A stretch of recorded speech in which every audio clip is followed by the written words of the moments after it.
Un crash boursier, c'est le test ultime pour un investisseur. Voyons comment survivre. Alors c'est quoi un crash? C'est simple, une chute brutale et généralisée des cours. Quand tout devient rouge, le premier réflexe, c'est la panique. Une réaction très humaine. Et cette panique, ça donne une envie irrépressible d'agir pour reprendre le contrôle. Ça, c'est le piège du biais d'action. On agit, même quand il ne faut surtout rien faire. Il y a une chose cruciale à comprendre, la différence entre perte virtuelle et perte réelle. Vendre sous le coup de la panique, c'est transformer une perte sur le papier en perte bien réelle. Alors, si paniquer est la pire des options, que faire? Justement, voici 5 règles de survie pour ne pas sombrer pendant la tempête boursière. Première règle, et c'est la plus dure, admettre qu'on ne sait pas tout. Tenter de timer le marché, c'est jouer à pile ou face, à la vente et au rachat. Deuxième règle, se souvenir pourquoi on a investi. C'était pour le long terme, non? L'investissement, c'est un marathon, pas un sprint. La volatilité fait simplement partie du voyage.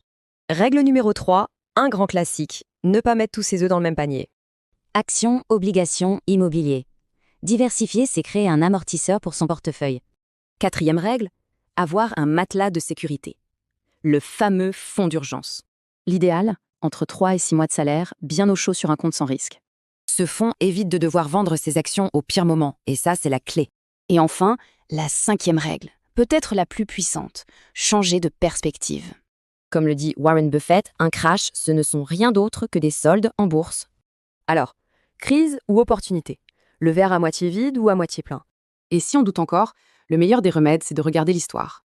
1929, 2008, 2020. Le scénario est toujours le même.